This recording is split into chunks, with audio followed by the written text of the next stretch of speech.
I'm Claire, and I thought I had it all. A perfect marriage, a quiet suburban life, and a husband who's been my rock for 15 years. But lately, the stillness of my days has felt like a cage, suffocating me with routine, until a single decision to step onto a tennis court changed everything. Under the harsh lights, with sweat stinging my eyes, and a coach's touch lingering too long, I felt a forbidden spark ignite, a rush I hadn't known I craved. Now, as I stand on the edge of a truth I never expected, my heart races with guilt, thrill, and a chilling realization about the man I thought I knew. What did my husband see that day? And why did it make him smile? Picture this: a single, fleeting moment where the world seems to hold its breath, as if it knows something I don't. That's how I felt standing on the edge of something new, something I couldn't quite name yet. My name's Claire, and at 42, I've carved out a life that most would call enviable. A cozy suburban home with neat hedges and a driveway that always smells faintly of fresh-cut grass. A marriage to Mark, my rock for the past 15 years. A man who at 45 still turns heads with his towering frame, broad shoulders, and suits so sharp they could cut glass. He's a financial consultant, the kind of person who commands a room without even trying. And I've always leaned on that strength, trusted his judgment like it's gospel. Our life together is steady, predictable. Work during the day, dinners at 7, quiet evenings with a glass of wine and the murmur of the TV. Comfortable, yes, but lately, it's felt like I'm watching the same movie on repeat, yearning for a plot twist. I'm a freelance graphic designer, working from home in a small office that's more clutter than creativity. The solitude gets to me sometimes, the silence of the house pressing in until I'm pacing just to hear my own footsteps. I've caught myself staring out the window, wondering what's missing, craving a spark to jolt me out of this haze. Mark noticed it too, the way I'd fidget during our meals or lose myself in thought.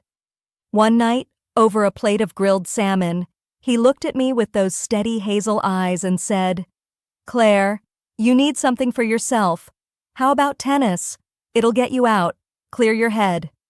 I laughed at first, picturing myself flailing on a court, all clumsy limbs and zero coordination. Me, athletic? Hardly. I'm more likely to trip over my own feet than swing a racket with any grace. But Mark has a way of nudging me forward, his voice firm yet warm. And before I knew it, I was agreeing, half out of curiosity, half because I didn't want to disappoint him. We spent an evening hunched over his laptop, scrolling through options for private clubs, his hand brushing mine as we clicked through glossy websites. We settled on Silver Racket Club, an upscale place with a reputation for exclusivity. Think manicured lawns, polished glass doors, and a clientele that probably discusses stock portfolios between sets. I felt a flicker of excitement, but also a knot of self-doubt. What if I looked ridiculous out there? Still, Mark's enthusiasm carried me along, and soon enough, we were in his sleek black sedan, heading to my first session. I remember the hum of the engine, the way his hand rested confidently on the steering wheel, fingers tapping lightly to some tune in his head. Outside, the world blurred into streaks of green as we passed perfectly trimmed hedges and sprawling estates, until the club came into view, a modern marvel of steel and glass, gleaming under the late afternoon sun. Stepping out of the car, I felt the weight of my nerves settle heavier in my chest. But I pushed through the glass doors of Silver Racket Club, the cool air inside hitting me like a wave. The lobby was all sleek lines and polished surfaces, but I barely had time to take it in before I was directed to the indoor courts. My sneakers squeaked on the pristine floor as I made my way down a long corridor, the distant echo of tennis balls bouncing growing louder with every step. I adjusted the strap of my borrowed racket bag, feeling like an imposter in my brand-new athletic wear, the tags practically still dangling from the fabric. When I reached the court, I saw them, 4 men already there, moving with a kind of quiet precision that made my stomach twist with inadequacy. And then there was Ethan, the coach, standing at the center like he owned the place. His voice boomed across the space as he called us over for warm-ups, a deep, commanding tone that made me snap to attention. We lined up, and I tried to mimic their stretches, reaching for my toes while my hamstrings screamed in protest. My muscles ached as I bent and twisted, struggling to keep pace with the others. Those 4 men, though, they flowed through each movement with an ease that spoke of years on the court, their silence unnerving me. Not a word, not a glance my way, just this intense focus that made the air feel heavier. The atmosphere of the court wrapped around me like a second skin. The sharp scent of fresh rubber from the floor stung my nose, mixing with the faint tang of sweat already lingering in the space. From a nearby court, the rhythmic thud of tennis balls hitting rackets pulsed like a heartbeat, steady and relentless. Overhead, the fluorescent lights buzzed softly, casting sharp shadows across the green surface, making every line and edge feel almost too defined, too real. I caught my breath, trying to shake off the feeling of being out of place, but it clung to me like damp fabric. Ethan clapped his hands, breaking my thoughts, and started pairing everyone up for basic drills. With 5 of us, I ended up the odd one out, which meant working directly with him. My heart stuttered as he gestured me over, his expression all business, but there was something in the way he moved, confident, deliberate, that made me hyper-aware of every step I took toward him. He stood close, closer than I expected, as he showed me how to grip the racket properly. His hands, rough and calloused from years of play, brushed over mine, adjusting my fingers with a firm but careful touch. I felt the warmth of his skin linger on my wrist just a moment longer than necessary, and heat rushed to my cheeks, burning under the harsh lights. I shifted my weight from one foot to the other, trying to focus on his instructions, but my mind was racing. Part of me wanted to pull back, to put space between us, to cling to the safe boundaries I've always known. But that moment passed, and now I'm deeper into the session, the air thick with tension I can't quite shake. Ethan's voice cuts through the haze of my thoughts, sharper now, barking orders as he ramps up the drills. "Faster, Claire! Pivot on your back foot! Don't just stand there!" His commands are like a whip, driving us harder across the court. My sneakers squeal against the polished surface with every frantic step, my lungs burning as I lunge for a ball I know I'll never reach. Sweat trickles down my forehead, stinging my eyes, but I blink it away, gritting my teeth. I'm not here to fail. I'm here to prove something. To myself, to Ethan, maybe even to those silent men who still haven't said a word. My arms ache as I swing the racket again and again, each hit sloppy but determined, the impact vibrating up my wrist. I can feel my body screaming to stop, but I push through, fueled by a stubborn need to keep up. We finally break, and I'm gasping, hands on my knees, trying to catch my breath. The court feels like it's spinning under me, the fluorescent lights too bright, the air too heavy with the scent of exertion. I straighten up, wiping my brow with the back of my hand when I see Ethan walking toward me again. My pulse quickens, not just from the workout. There's something in his stride, a purpose that makes my skin prickle. He stops right in front of me, closer than before, and his voice drops low as he says, "Your stance is still off. Let me fix it." Before I can respond, his hand is on my waist, guiding me into position. His touch is firm, deliberate, and it lingers, far longer than it should. His fingers press into my side, warm through the thin fabric of my shirt, and I feel the heat of his breath against my ear as he murmurs, "Keep your hips like this. Feel the balance." My heart slams against my ribs, a wild rhythm I can't control. I'm frozen, caught between the instinct to step away and a dangerous curiosity pulling me in. What is this? Why does it feel like a line is blurring right under my feet? I dart a glance at the 4 men on the other side of the court, expecting to see judgment, maybe even a warning in their eyes. But they're just watching, their faces blank, unreadable, as if this is nothing out of the ordinary. Not a word, not a move to intervene. The silence from them is louder than any shout, and it unnerves me, makes my skin crawl with a mix of dread and something I don't want to name. Ethan's grip tightens just a fraction, his thumb brushing against my hip, and I don't pull back. Instead, I shift, almost imperceptibly, leaning into his touch. It's reckless, stupid even, but there's a part of me, a hidden hungry part, that craves this attention, this break from the monotony I've been drowning in. My breath hitches as his hand slides a little lower, the contact sending a jolt through me, and I'm hyper-aware of every inch of space between us, or lack thereof. Then, out of nowhere, my world tilts. I turn my head, just a slight movement to catch my breath, and that's when I see him. Mark, my husband. He's standing behind the glass partition that separates the court from the viewing area, his tall frame unmistakable even through the faint reflection on the surface. He's not on a work call like I thought he'd be after dropping me off. No, he's been there, watching. My stomach plummets, a sickening drop, as our eyes lock. I expect rage, pain, something to shatter that calm exterior of his. But his face, it's not what I imagined.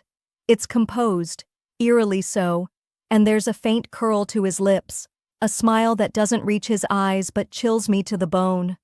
He's pleased? How can that be? My mind scrambles for an explanation, but before I can even process what I'm seeing, my heart is still hammering in my chest as I step off the court, my legs wobbly beneath me, like they might give out any second. I can't bring myself to look back at Ethan, to face whatever expression might be lingering on his face after that charged moment. Instead, I fumble for my water bottle on the bench, my hands trembling so badly I nearly drop it. The cool plastic feels foreign against my sweaty palms, a stark contrast to the heat still burning through me.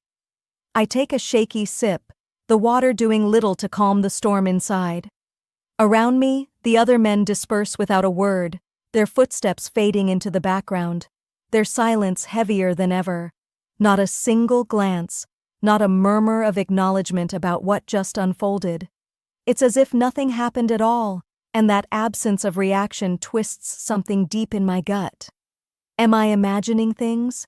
Did I misread every signal, every touch? Or are they just as complicit in this strange, unspoken game as I fear I've become? Guilt crashes over me like a tidal wave, pulling me under with its weight. I've crossed a line I never thought I'd even approach, let alone step over. I've betrayed Mark, the man who's been my anchor for 15 years, the one I've built a life with, shared every quiet dream and mundane day with. The shame burns hot in my chest, making it hard to breathe, hard to think. But beneath that, there's something else, a flicker of liberation, a dangerous thrill that I can't shake. For the first time in so long, I felt alive out there, caught in a moment that wasn't scripted by routine or expectation. It's wrong, I know it is, but that rush, that forbidden spark, it's like a drug I didn't know I was craving until I tasted it. I hate myself for feeling it, but I can't deny it's there, pulsing under my skin. My eyes keep darting to the glass partition where Mark stood moments ago, watching everything unfold. His figure is still there, unmoving, his expression now a mask I can't decipher from this distance. Was that smile real, or did I imagine it in my panic? What does he think of me now? My stomach churns with dread, a sickening mix of fear and anticipation. I wipe the sweat from my brow with the back of my hand, the dampness smearing across my skin, and adjust my visor with a jerky motion, as if these small, mundane actions can somehow anchor me back to normalcy. But nothing feels normal. My breath is still uneven, ragged, as I force myself to take slow, deliberate inhales, trying to steady the chaos in my mind. I know I can't stay here, frozen on the edge of the court, so I start walking toward the exit, each step feeling heavier than the last. The echoes of my sneakers against the polished floor bounce off the walls, amplifying every movement, making me hyper-aware of how exposed I feel. The air in here is thick, oppressive, like it's pressing down on me with the weight of what I've done. As I near the door, my pulse spikes again, a fresh wave of nerves tightening my chest. I know Mark is just on the other side of that glass, and I'll have to face him. There's no escaping this confrontation, no way to rewind the last few minutes and undo the choices I made. My hand hovers over the handle, hesitation gripping me, but before I can push through, the door swings open from the other side. Mark steps into the hall, his tall frame filling the space, his presence as commanding as ever. I freeze, my breath catching in my throat, bracing myself for the anger, the accusations, the hurt I'm sure I'll see in his hazel eyes. I deserve it, don't I? I've shattered something sacred between us, and there's no taking that back. But instead of the storm I expect, he moves toward me with purpose, closing the distance in 2 long strides, and pulls me into a tight embrace. His arms wrap around me, strong and familiar, holding me against his chest in a way that feels both comforting and disorienting. The scent of his cologne, a familiar mix of cedar and something darker, envelops me as I stand there in Mark's embrace, my face pressed against the crisp fabric of his shirt. The hum of the club around us, the distant clatter of rackets, the murmur of voices, the faint buzz of the overhead lights, fades into a dull roar, like I'm underwater, drowning in my own thoughts. My mind is a storm, a chaotic swirl of emotions tearing through me with no mercy. I can't make sense of it, can't find solid ground to stand on. 1 second, I'm drowning in guilt, the weight of my betrayal pressing down on me like a physical force, making my chest ache with every shallow breath. I've crossed a boundary I never imagined I'd even tiptoe near, let alone leap over with both feet. I've let someone else, Ethan, touch me in a way that should have been reserved for Mark alone, a way that sent fire through my veins despite every warning bell in my head. And worse, I didn't just allow it, I leaned into it, craved more of that forbidden heat. How could I do that to us, to the life we've built over 15 years? The shame burns so hot it's almost tangible, a bitter taste on my tongue that I can't swallow down. But then there's the other side of it, the part I'm terrified to even acknowledge. Confusion twists in my gut as I try to understand Mark's reaction, or lack of one. Why isn't he furious? Why isn't he pulling away, demanding answers, or at least showing some flicker of pain in those steady hazel eyes?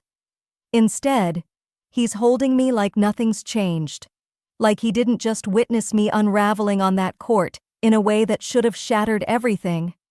And beneath all of that, there's something else, something I'm almost too scared to name. A lingering thrill, a pulse of excitement that hasn't faded since those charged moments with Ethan. It's still there, simmering under my skin, a dangerous undercurrent that makes my heart race even now, pressed against Mark's chest. I hate myself for it, but I can't deny the way my body still hums with the memory of that intensity, the way it woke something dormant inside me, something I didn't even know was sleeping. I pull back just enough to look up at him, my voice barely above a whisper, raw and trembling as I force the words out. Why didn't you stop it? The question hangs between us, heavy and sharp, cutting through the muffled sounds of the club. I need to know. I need to understand why he stood there behind that glass, watching, with that unreadable expression instead of storming in to pull me away. His gaze locks onto mine, intense and piercing, like he's seeing straight through to the parts of me I've tried to hide. There's a moment of silence, a beat where I think he might not answer, but then he speaks, his voice low and deliberate, each word landing like a stone in still water. Because I wanted to see how far you'd go. And I liked it. His words hit me like a punch to the chest, stealing the air from my lungs. My mind reels, struggling to process what he's just admitted. This wasn't a mistake, not some fleeting lapse he stumbled upon by chance. He anticipated this, maybe even orchestrated it in some way I can't yet grasp. He wanted to see me pushed to the edge, to watch me teeter on that line and step over it. And he enjoyed it? My heart hammers so hard I'm sure he can feel it through the thin layers of fabric between us, a frantic rhythm that matches the chaos in my head. My palms are slick with sweat, clammy against the back of his shirt where I'm still gripping him, and I feel the sudden tightness of his hand on my arm, firm and unyielding, like he's anchoring me in place, keeping me from spiraling out of reach.